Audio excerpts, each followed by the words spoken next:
Jesus, salamat. O Diyos, salamat.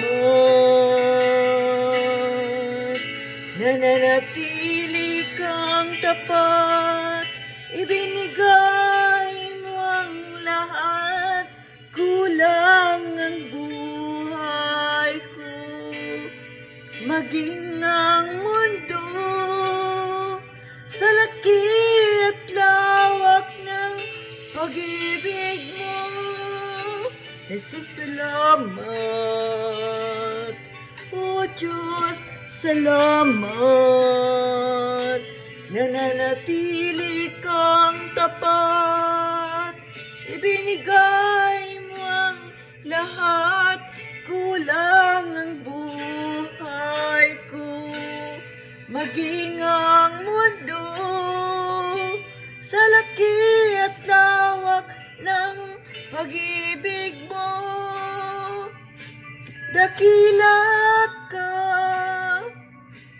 dakila ka, dakila ang pag-ibig mo, dakila ka, dakila ka, dakila ang pag-ibig mo,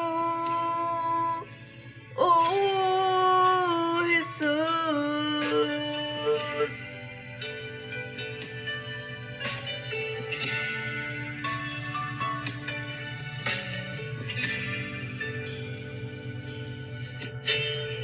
Jesus, salamat. O Diyos, salamat. Nananatili kang tapat, ibinigay mo ang lahat, kulang ang buhay ko. Maging ang mundo sa laki at lawak ng pag-ibig mo, Jesus, salamat. O Diyos, salamat.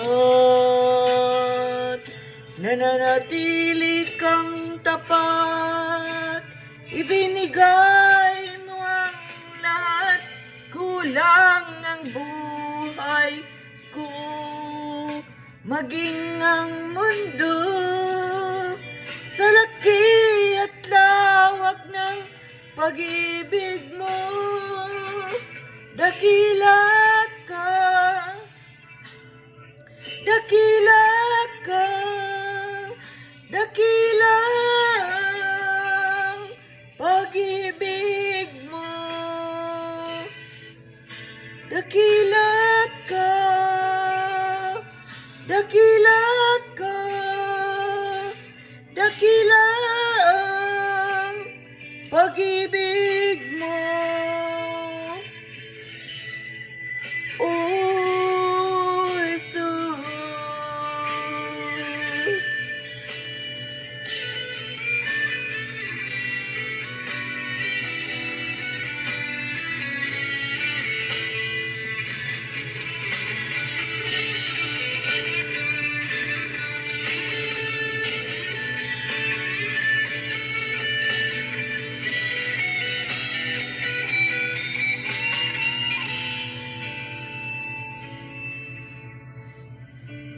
Dakila ka, dakila ka, dakila ang pag-ibig mo, dakila ka, dakila ka, dakila ang pag-ibig mo, dakila ka, dakila ka, dakila ang pag-ibig mo, dakila ka, dakila ka, dakila ang pag-ibig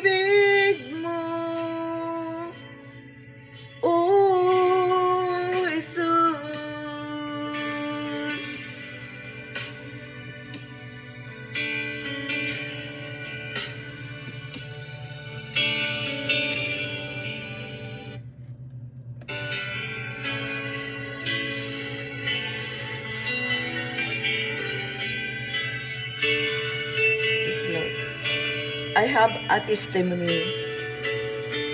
Year 2014, when my husband died, and that was the time that I received a letter from the immigration that my papers was denied. I don't know what I am going to do the time. In my life, I have trials and sufferings, but I didn't give up. I continue holding on to my faith and look unto Jesus as the author and finisher of my faith. In Mark chapter 11 verse 24, it says there that whatever we ask in prayer, we'll believe that we'll receive it and it will be ours. That verse is very encouraging to me because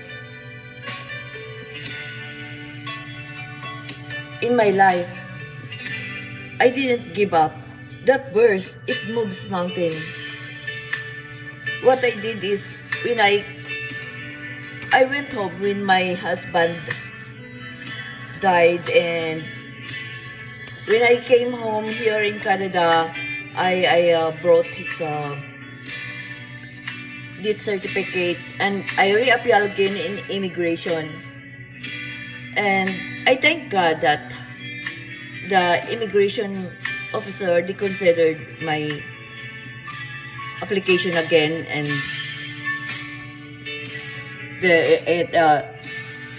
they considered again